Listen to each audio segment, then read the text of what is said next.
Her laughter hit me before her words did. Sharp, careless, aimed like a blade thrown by someone who never expects to face consequences. We were in my living room, a place that used to feel like mine. Now it felt occupied. Her sister lounged back on the sofa, legs crossed, phone in her hand, scrolling through something that wasn't funny until she decided to make it so. "Your wife built everything by herself," she said, loud enough for the walls to absorb it. "Not like you. A leech. A leech."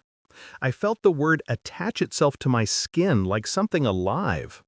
I didn't respond at first, not because it hurt, but because I was watching her, watching the way her eyes avoided mine, the way she spoke without thinking, the way her fingers trembled when she put the phone down. Guilty people always shake in the quiet. I finally spoke, calm, controlled. "Then I'll stop paying your bills."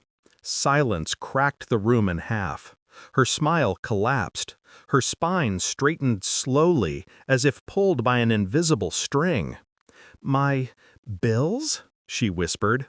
I didn't look away from her. "Yes," I said. "Let your sister bankroll your life." Her throat tightened. She swallowed hard. "What?" she asked, barely breathing.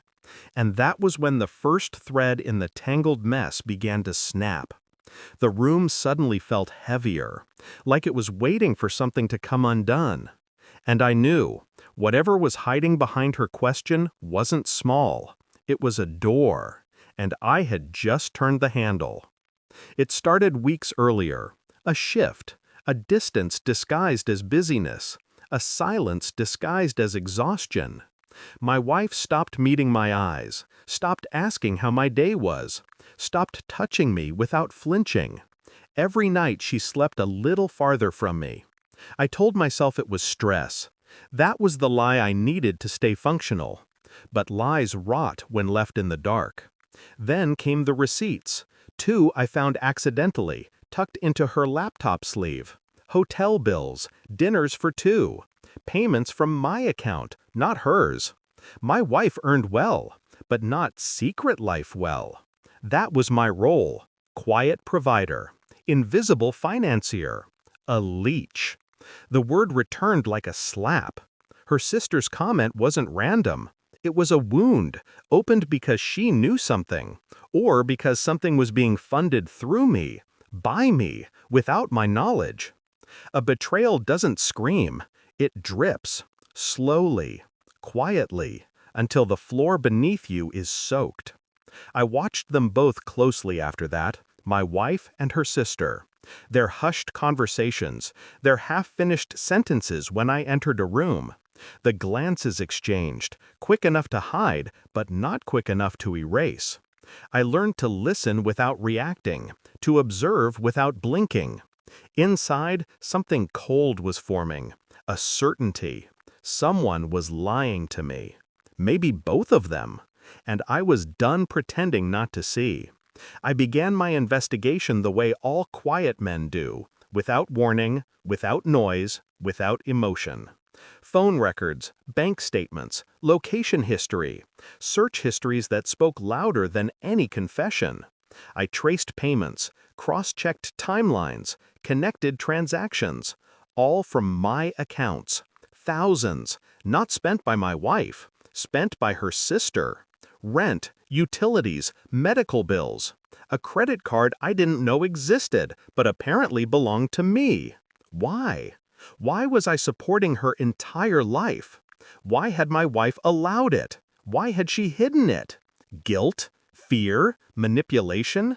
Or something deeper? Something rotting between them that required my money as fuel? The deeper I dug, the clearer it became. My wife wasn't just hiding the financial trail. She was protecting her sister from someone, or someone. Except there was no someone. There was me. Only me. The man paying for everything. The man being mocked as a leech. The irony tasted metallic. I remained calm, externally polite, internally sharpened like a blade. I collected every document, every screenshot, every piece of evidence that stripped away their pretenses one layer at a time. I waited. Patience is a weapon, and I had become very, very patient. The truth arrived on a weekday morning. A thick envelope from my bank with full audits of accounts I didn't remember authorizing. I sat at the dining table, our dining table, and opened it while my wife made coffee. Her back was to me. It always was lately. Inside, the truth wasn't complicated. It was simple. My wife had been transferring money, my money, to her sister for over 2 years, covering her debts, her rent, her life. Not because she needed help, because she was blackmailing my wife. A secret, a threat, something from their past, and my money had been the peace offering. My wife turned around when she realized I wasn't moving. "What is that?" she asked softly. I placed the audit on the table. She froze when she saw the highlighted lines. Her face drained, completely. I didn't raise my voice. I didn't accuse. I didn't ask why. I simply handed her the final page, the one where her sister had signed as the authorized beneficiary, forged my signature. My wife's knees nearly buckled. "It's not what you think," she whispered, but it was exactly what I thought, and more. Her sister arrived an hour later, called by my wife, panicked, trembling. She expected shouting.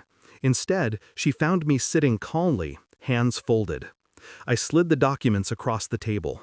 "All the bills you said I never paid," I said. "These are yours."